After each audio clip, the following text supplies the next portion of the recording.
It's a real privilege to be here. I'm coming from Sustineri partners, and most of the time I'm in charge of communications and outreach for the entire conference with my team. So it's amazing to be here to discuss about a specific topic and have great people here. So I would like to call Jelena Brasic from Microsoft.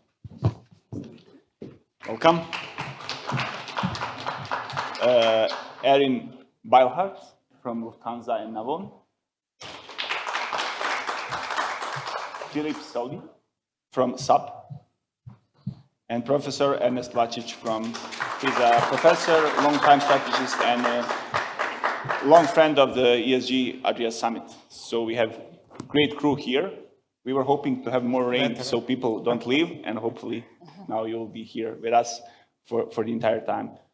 So we just had this great presentation about digital transformation, and it seems like everybody is talking about AI through entire summit, but when we go back to our region, it becomes a reality check. Like we're thinking, okay, what we are really capable of doing here, and how we can build up on to make something that will be competitive in the entire region and so on. So, Erin, I would like to start with you. Where do you see the biggest opportunities of our region here when it comes to AI infrastructure? What are the challenges? What we need to do to So I was here last year, first time, and I do not know the region that well, and I've only been to Porto, Montenegro. But what I like to do when I go to a new place is I like to talk to the people. I like to discuss a little bit about the local situation. And what I learned last year and what I've applied to my own life and the way that I'm approaching business and seeing this area is that there's a few things going on in this region. So number one, several countries, a couple of them are within the EU, a couple of them are not within the EU, so you have a little bit of a difference there. You have a large amount of young people with a large amount of digital skills, and a lot of them are leaving, so we have this brain drain problem. So then we have the nearshoring of the European Union for a lot of technical skills and digital skills. So you have a very good demographic of young people. These people are seen as being less expensive than the EU, but what it also means when a market is less expensive, and this area that had wars and had stuff in the 90s, you have a very hungry population. And last year when we were here, we had all kinds of people that we met that said, my name is so-and-so, I'm with this XYZ large corporation, and my side gig is this. So this means that you have like this base of entrepreneurs. So what would I do with the Adria region, and what would be my approach? Look, there's a lot of human capital here. You want to attract it, you want to keep it, and what is maybe missing is we have to then look at the situation. We're on an IT infrastructure panel here. We have to look at the situation with how do you give these people prospects? And I think in 2025, it's not you make a bunch of companies or a lot of large companies and do more nearshoring for the lazy, not so ambitious Germans. Coming from the German market, it's not what I recommend. What I do recommend is there are local pockets of compute. There is a strategy with regards to how these countries band together, create infrastructure which is needed so that all of these entrepreneurial and quite scientific and tech-minded young people are able to make their own companies. This will then create a job market where those companies then, whichever are most entrepreneurial and get this stuff organized, are able to hire smart people. But I don't think that it is the future vision of this region to continue with what has been happening in the past, because the whole global economy has changed. So the new economy is everybody makes their own trajectory with all of these new tools and these AI tools which are available, and you leverage like your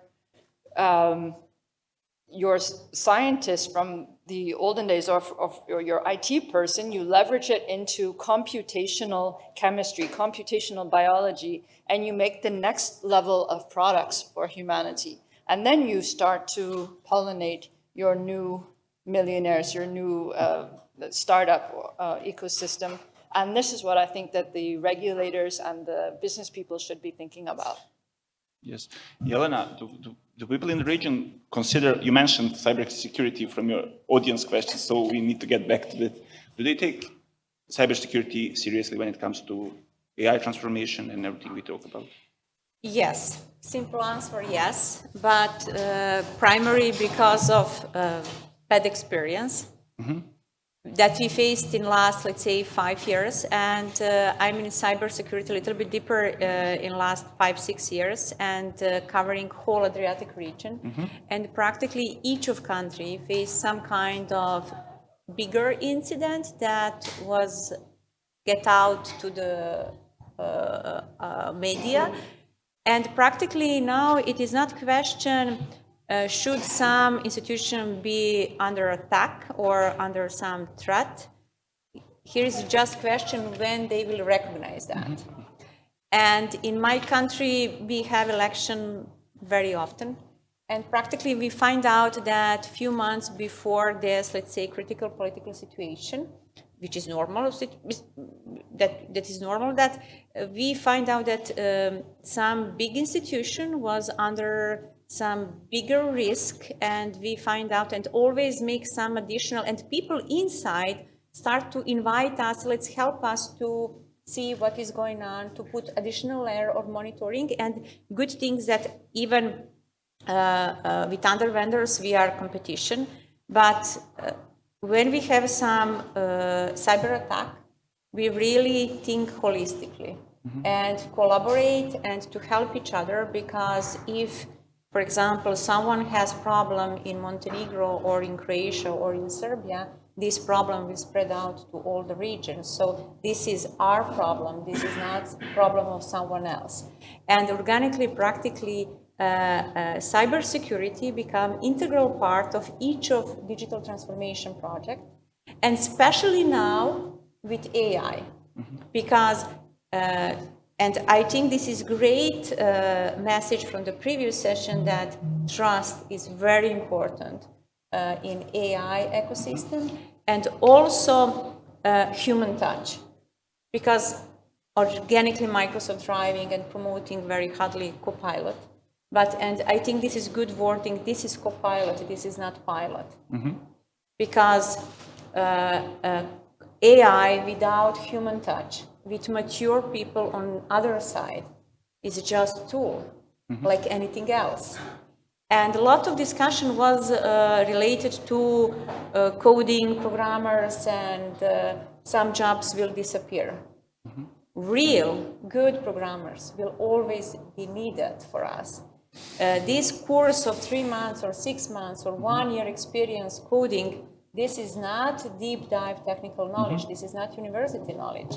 And this is one way of banalization that we had in the past, that everyone after 3 months can be programmers. But when we discuss about the region, you will notice that we have plenty of IT companies growing here as outsourcing for Scandinavian market or Germany. And what will happen there in this sense? Many people are, in reality, they are losing jobs in this sense, like, you know.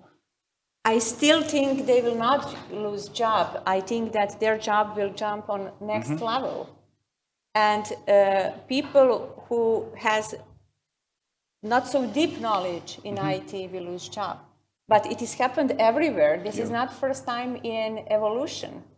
And this is, I think, normal, because AI without human touch, without proper governance, and I believe that in the 5 years we will have completely new occupation and jobs that we will need it. And these days is difficult, and this is a great question from Erin. So, for example, my daughter should go to high school.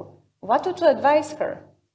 I can advise her go to math, go to physics, go to foreign languages, to have critical mindset, to understand big picture. And based on that, you will put technology in the purpose fit for use and fit for purpose for the future. These days, this is AI. Tomorrow will be who knows what. And regarding that, I think probably 150 years ago, people had the same challenges regarding electricity, or maybe 50 years ago regarding basic computers. So I think this is just evolution, and we shouldn't be afraid regarding that. We should better understand the whole ecosystem. And I see, for example, cybersecurity as a very important component of that from governance perspective. Not for sure core of AI is LLMs, machine learning, and all other stuff, but without proper security controls, policies, and all other things, that will not fly properly and fast enough. Philip, Yeah. you work a lot with startups, and when it comes to integration of AI in their processes and everything, what's the difference between small company and big, large scales infrastructure? First of all, I want to say thank you that I can be here. Right? Great event for what you guys organize. So I'm working not just for SAP. So I've been working in the innovation business since 20 years. And there's always a time in history, even it's only 20 years, where the game changes. And that's where we are. And game changes doesn't mean it changes only for one. It means you all come on one level. I would say even a level 0. And this level 0 is here for guys like these three, which are looking in their mobile phones, or for startups, or for big corporates, because everyone needs to start and rethink, rebuild their business, rebuild their products. I've been working with 250 startups for SAP. I can tell you that most of them do need to rethink their product with AI. They've been working, we heard before, yes, machine learning, all these, we saw that. But every product needs to be rethought. And if we talk about the region here, I think that's exactly the chance here. It doesn't matter where you're from. Generative AI can be used from anywhere in the world, right? You can go, well, you need to sell it, right? That's always these topics. But to build something, you can do it from anywhere. I have a great friend. He stopped his PhD to set up a startup. He's from the West Balkans. He's in Munich, but he works very closely with this region. And he tells me just, you know, now it is like I would have a time machine. I can code my stuff so much faster than I would have ever been able to do so. Things which took me 3 weeks, I can do in days or even hours. So yes, outsourcing, and so we heard that, so they can do faster, but maybe they should think about building products now, right? In many cases, we have this discussion in the Balkans. Whenever we have people coming in discussing about IT sectors here, it's about not selling hours, selling ideas, not selling like our working hours here. And this is an issue because it's for many of these companies, they wouldn't survive if they didn't have these 1, 2, or 3 main clients abroad, and they were selling hours. It's very difficult to move from this stage to time machine. Yeah. Right? You have more time now. Yeah, but how to move on? There is like if you build up entire company based on this idea that you will sell hours outside and not develop team in innovation, how to move from this to that? Yeah, I think there's several levels, right? I think, again, coming back to our 3 friends in the corner, I think that they know exactly what's happening outside in the world. They, through the internet, they know exactly what the ideas are, what they need to develop, where to move in. The big thing about developing a company is set up the company, set up the rules in the company, and build a sales motion. Right? And it doesn't matter if it's here or in Munich or in Paris or in Tel Aviv or Berlin. This is where I had my offices, right? You have to build a sales motion. And the sales motion needs always a person who maybe didn't do AI, didn't learn coding, but has a real instinct of entrepreneurship and knows the market very well. Well, then collaborate. It's all about collaboration. And what I understood in the short time I've been here in the region is that the people here in the region know a lot about collaboration and have a very strong entrepreneurial instinct. So I think a lot of things are here already. Thank you. Professor Vlačić, we discussed previously about Yeah. the region and what can be done. What are like fast solutions, short-term things that we can do in the region to stay competitive? Short terms like tomorrow. Yeah, tomorrow. Okay, we've Next been 2-3 discussing years. yesterday. I've been present in an innovation conference where we discuss what is for the corporation time horizon. So exactly, they ask what we should do tomorrow in order to improve our products, our deliverables or something. Yeah, okay, maybe I can start with my daughter. And she said she doesn't like AI much. Why? Because first, she is an artist, and she feels a little bit endangered with the AI. And the second, she is convinced that AI is consuming much energy. And she's 16 years old, so I mean, she's probably on the right track. So what does it mean? Besides having a beautiful, I would say, supply part, which would be the startups, the ideas, the SMEs, even the corporations which are generating AI content, we need also to have an infrastructure. A gentleman before, and also the title of that panel is the infrastructure. So we need to have probably, I don't know how much you guys in the audience, you understand the AI has to run somewhere. And this somewhere is either a cloud cluster or either, I would say, a strong kind of computer or even supercomputers or special chips that we have been discussing before. So basically, I'm also evaluating the European programs on the supercomputing infrastructure. So I have the overview of what is going on in the region here. And yes, in order to speed up the AI proliferation, you need the infrastructure also as well. And what does it mean? You need to have, I don't know, at least one supercomputer per country. If you don't have the supercomputers per country, then you can use a kind of portable one or something like this, but you need really to have the infrastructure. When you have the infrastructure, then things are easier, but the infrastructure costs. I mean, you have to invest into the infrastructure, and that is the issue here in the region. I mean, the region is, I would say, rather moderate level, moderate capacity investment region. We are not high-level capacity investment region, so we are rather moderate. Even some regions are even lower. So simply, there is no money to invest in I would say robust and strong AI processing. So then we have to adapt. So we have to understand, well, what else we can do. First of all, we should probably focus on, I would say, rather low cost than glamorous AI, I would say, applications or AI endeavors, whatever they are.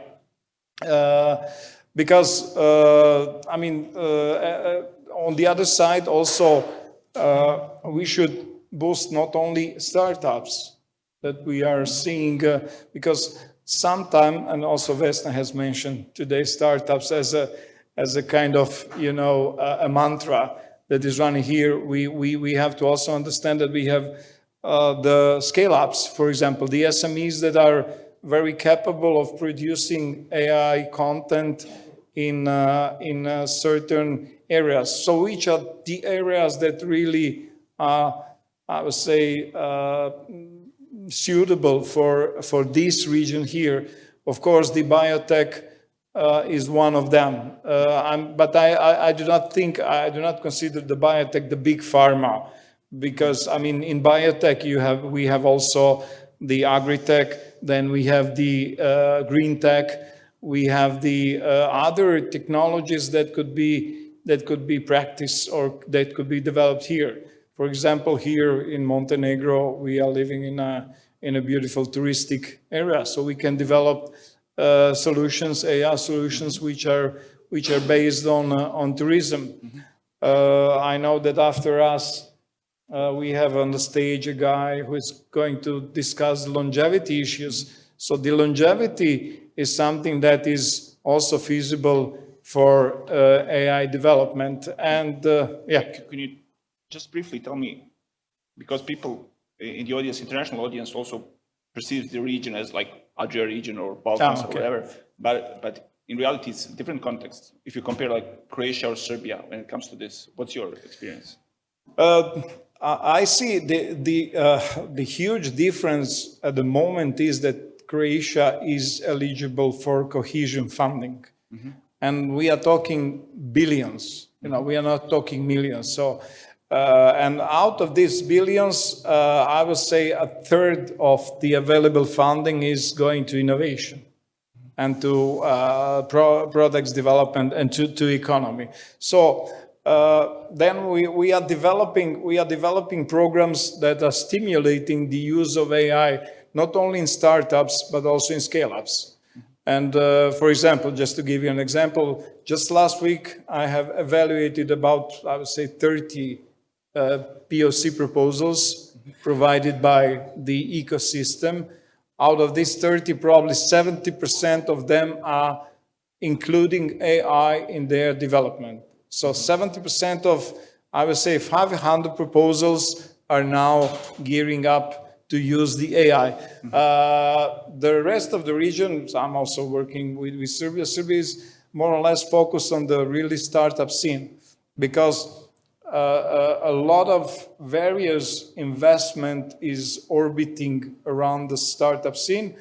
And the other sources are European funds that we have some representatives here that are very good in that. And you can also use, but those are very difficult then to gain because, I mean, the success rate. So that's the basic difference. If you have funding, then it's easy to stimulate different levels of organization within the ecosystem.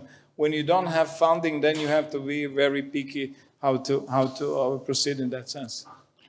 Erin, how do we make sure that innovation in areas like AI and sustainability is developed like in right places, done properly, done right when it comes to region? So Ernesto was talking a lot about the hardware, the infrastructure that's needed in order to lift up a population or to distinguish a population.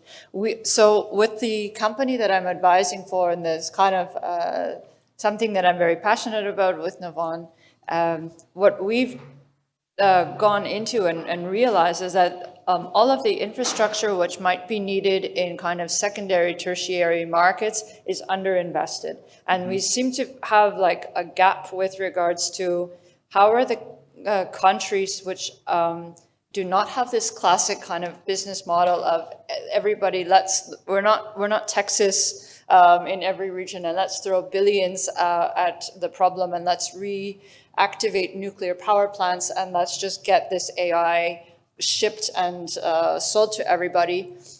We have different problems in kind of underrepresented or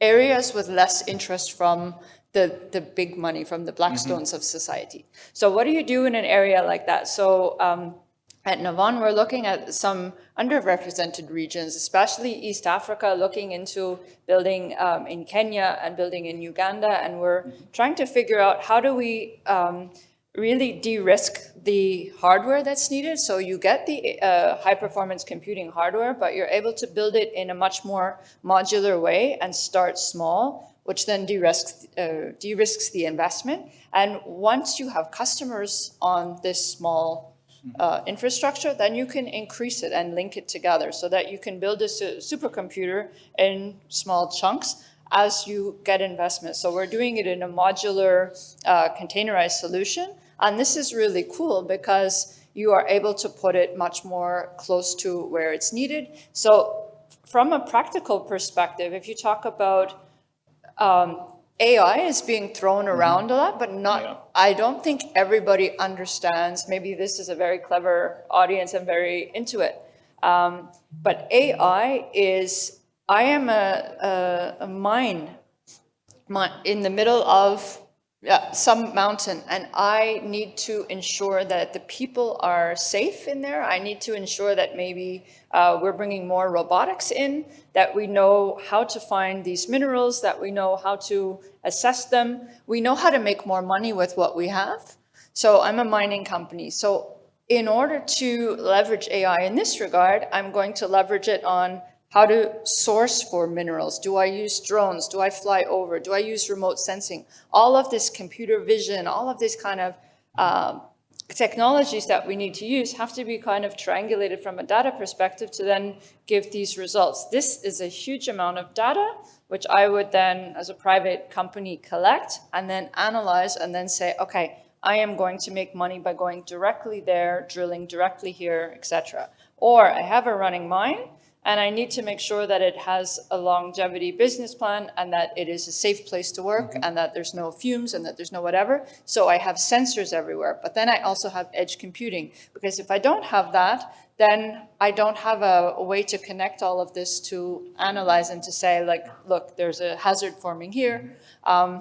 Can put wearables on the people so that you know if they're starting to breathe in. So the transformation of digitalizing and getting leverage out of all of the different kind of heavy industries, this all requires hardware on site, and it requires hardware which has come down unbelievably in price. So expensive, yes, but less expensive than not having it, because what you're able to build has a much bigger business value. Yelena, Microsoft talks a lot about responsible AI. What does it actually mean in a day-to-day job in businesses? A responsible AI is something that we are promoting from the very beginning and put that as a very important dimension. Even to AI open a lot of opportunities, but another side, actually responsible AI emphasize all risk that it brings together. And regarding that, we are always put that customers' data is customer data, so we don't use this data on LLM models. It is important to emphasize, to build up, and we build framework how to assess your ecosystem to be sure that sensitive data will not be jeopardized, that who is accessing to what, and proactively actually educate our users that they have to take care about that. We can help them and to follow all of type of regulations. These regulation demands will come growing up and growing up. They need to be prepared for that and actually to run this parallel shift and to use that on ethical way.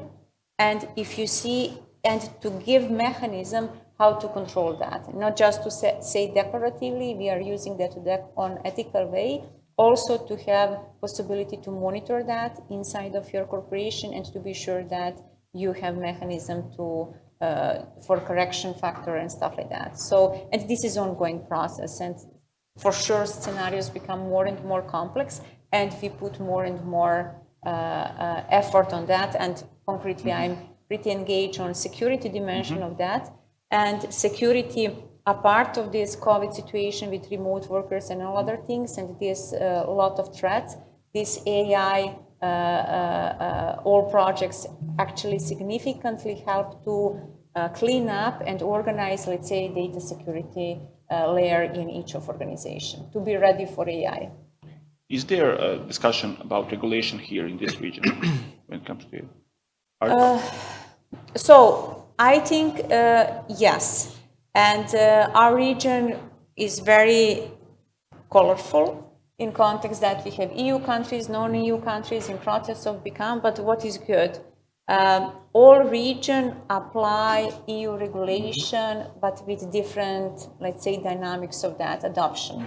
But no doubts that everyone is going this direction. Security is a great example, and for sure, for example, we have this EU Act about AI, and for sure it would become part of our reality in the region also. Philip, what are the critical infrastructure challenges from your perspective when you take a look at regions like Western Balkans to develop more and prepare for AI revolution? as you said. I think we heard already some, right? This computing, huge issue. But let's put things into perspective, right? I don't believe that Montenegro needs to build their own large language model and needs this computing time for large language models. I'm collaborating with a startup. And what are they doing? They're fine-tuning existing large language models. There are platforms all over, you guys know them, Hugging Face and others, where they are open source models. You go there, you take your open source model, and you fine-tune it for your needs. And how much does it cost? 10,000 euros to fine-tune it. We're not in the millions, but you have a model which is specifically for a specific use case. This could be in a company, this could be in biotech, this could be a large enterprise, but for 10,000 euros, it can also be in a small, medium business, right? So it's all about perspective. The biggest issue really to do something, build a product here in the region, is data sets. How do you get the data sets to train it? And yesterday, we had your president here. Now there was your prime minister. If I understood it correctly, you guys are less than 700,000 people in Montenegro. You have 25, how much? Cities in Montenegro, right? So you know each other, legislation, transparency, governance. Well, you know, Estonia was #1 country in e-government. Who says that Montenegro can't be #1 country in the world in AI government? Pretty straightforward. Smart people are here apparently, yes. Computing time, yes, you don't have it here, but you can ship your data somewhere to process it. So I think with talent, collaboration between the universities out of the region, a lot is possible. Professor Vlačić, about the policy. So where we are there. Many institutions, many companies invite you to advise them on this type of strategies. And is there something that could be shared here now as relevant for this? Yes, they do, but I would just continue on your discussion. I mean, what we are also stimulating, we are stimulating the cross-country cooperation, you know, because here in the region, it's really, to get a critical mass to develop certain very serious stuff, you don't have it. So we are at the European level stimulating the cross-country cooperation. Each country in the region has something that is called National Competence Center, which is combining the use of AI with high-performance computing. And as I said, at the EU level, we are just pushing them to cooperate together. So, for example, if Serbia has the state data center, then we are simply combining the others to use it and to use it properly. So that's one thing. The second thing, at the policy level, if we are discussing policy, it would be good, and I was just thinking, you have something which is called the public procurement of innovation. It works in United States, European Union likes it, but here in this area is not very well implemented. So what does it mean? So you as a government, you are acting as a sandbox. You are acting as a technology validator, even risking a little bit, but you as a government, you are taking a risk with your ecosystem animals, and you are testing very interesting options there. Then what else you can use? For example, in the public calls for innovation or whatever, you just simply mandatory include the use of AI on the innovation projects of whatever type. So, there are tricks. You can even socially innovate. Serbia, Montenegro, Macedonia, and Croatia can socially innovate how to be on the crest in front of the others. As you say, why not to be first in something that is not explored yet? So, we have really to be proactive. We have really to be agile, dynamic in order to be different than the others. Yesterday, we've been discussing we really need speed, but not only speed in the corporations, but we need speed in nations. We need speed in the ecosystems. Maybe sometime on the cost of being superficial, of being disclosed on something, you know, but we really need a speed, which is mandatory today. Thank you. I think we will continue our discussion at Adria Scale Up initiative today at 4 o'clock and later with Erin once again at 4. What's our time? 4:45? No, 5:45. So we'll be at the Naval Heritage Museum also. So I think we can continue this conversation. We're going to talk about the idea of having a local tech park and how that might work. Yeah. Everything that we opened up here, we can continue there, but maybe one question.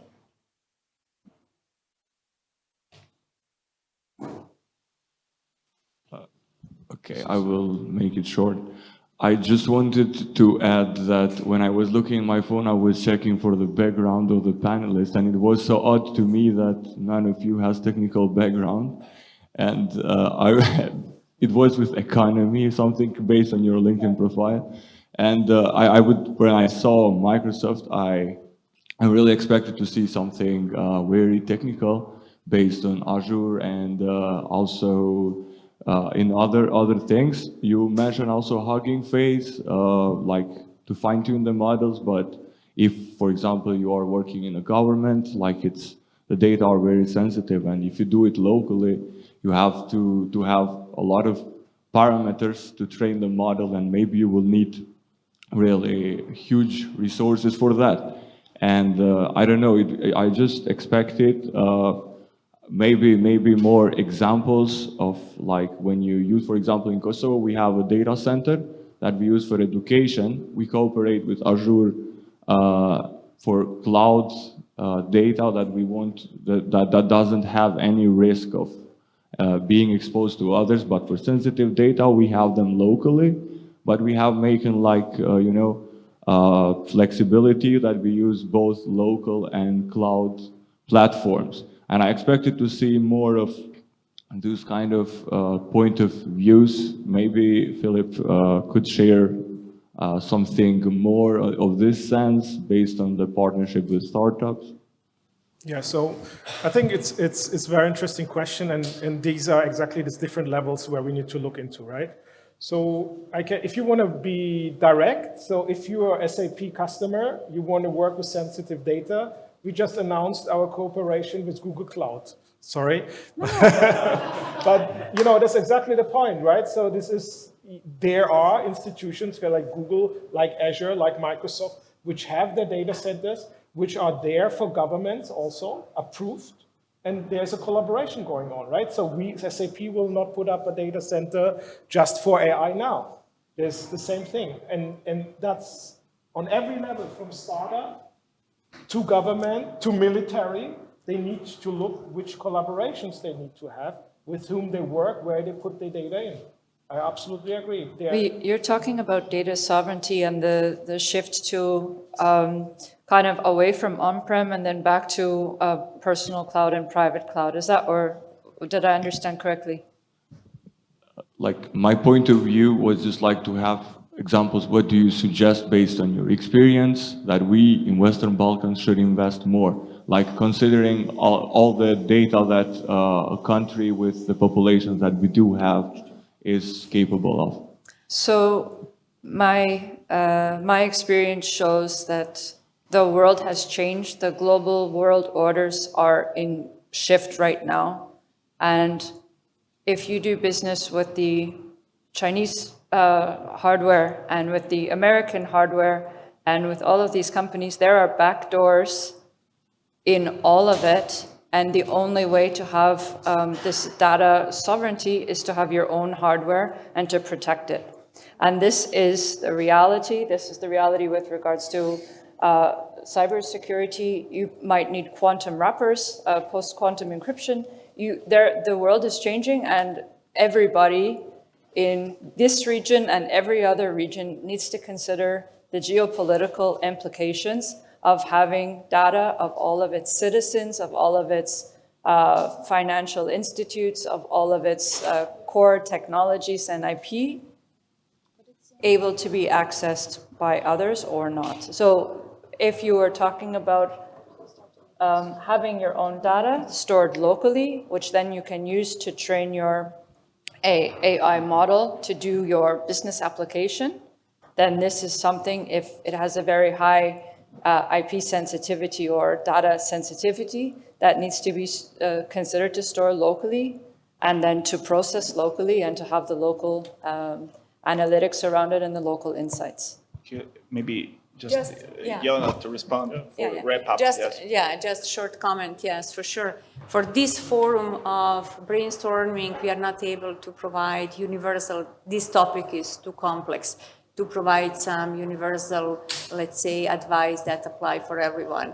And from Microsoft perspective, we are working very close, even with the government of Kosovo, fit for use and fit for purpose regarding some concrete piloting, concrete solution. In my case, my expertise is Copilot security and data security and this type of engagement, and to make concrete demonstration to give access to our safe environment. And through that, for example, I work a lot with AKSI, Government of Albania, to build up their resilience system, SOC and stuff like that. So regarding that, I think focus would be on some specific solution. And if you need some kind of, if you expect some universal advice, it is very difficult to provide. But regarding that, each of our cloud provider, Google, AWS, Microsoft Azure, and SAP with their solution, for sure can make some specific BBAs assessment, best practice, and stuff like that. So let's continue on that way and continue to collaborate with my colleagues from who is working dedicated with the government of Kosovo. I'm personally working with the government of Albania. So thank you all for great discussion, and I hope we will continue this on our next session and everything. Thank you.